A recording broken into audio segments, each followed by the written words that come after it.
என்ன நினைக்கிறாங்க, வந்து பாவங்கள் கழுவப்பட்டு சுத்தமாகிறது தான் சுவிசேஷம், அதை பற்றியது தான் சுவிசேஷம் என்று சொல்லி அதோட போயிடுறாங்க பாருங்க. அதோட கதை முடிஞ்சதுன்னு நினச்சிட்டு இருக்காங்க. கிடையாது.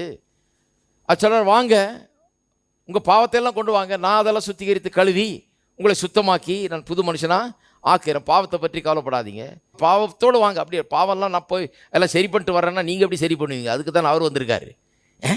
ஒருத்தர் சொல்கிறாரு, நான் பாவம்லாம் சரி பண்ணிவிட்டு அப்புறம் வந்து நான் கோயிலுக்கு வந்துடலான்னு இருக்கிறேன்யா. நான் கேட்டேன், எப்படி பண்ணுவீங்க? சரி பண்ணுவீங்க, உங்களால் முடிஞ்சால் எந்நேரம் பண்ணியிருப்பீங்களே, எதுக்கு இங்கே வந்துருக்கீங்க? இங்கே வந்தால் ஆண்டவர் அதை சரி பண்ணுறேன்றாரு.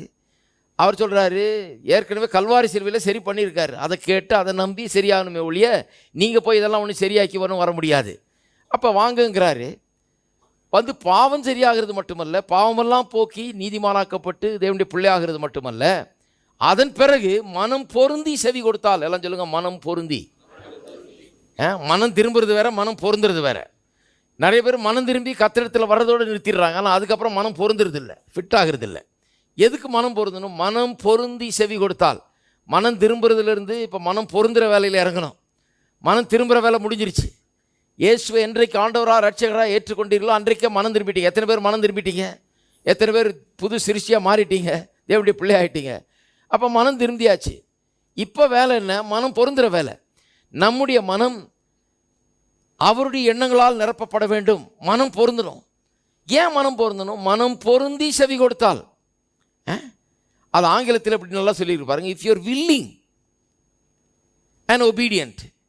இங்கே தமிழில் அவ்வளோ சரியாக வரல. நீங்கள் மனம் பொருந்தி செவி கொடுத்தால்னா கேட்டால்ன்ற மாதிரி இருக்குது. நிறைய பேர் கேட்கறதுக்கு ரெடி, ஆனால் வில்லிங் ஆகி ஒபீடியன்ட் ஆகிறதுக்கு தான் ரெடி இல்லை. ஆங்கிலத்தில் ரொம்ப அழகாக வந்திருக்கிறது. வில்லிங் ஆகுறதுன்னு சொன்னால் மனம் பொருந்துறது.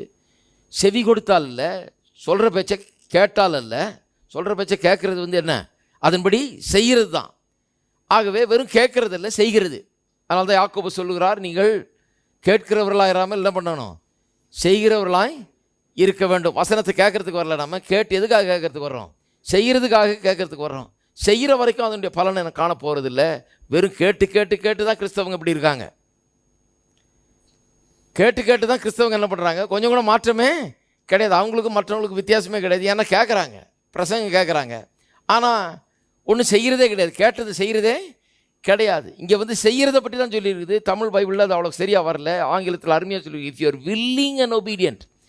வில்லிங்காக இருந்து ஒபீடியண்ட்டாக இருந்தால், அதாவது மனம் பொருந்தி சொல்கிறபடி செய்தால், செவி கொடுத்தால் மட்டும் இல்லை, செவி கொடுத்து அதன்படி செய்தால் என்ன பண்ணுவீங்க? தேசத்தின் நன்மையை புசிப்பீர்கள். எல்லாம் சொல்லுங்கள், தேசத்தின் நன்மையை புசிப்பீர்கள்.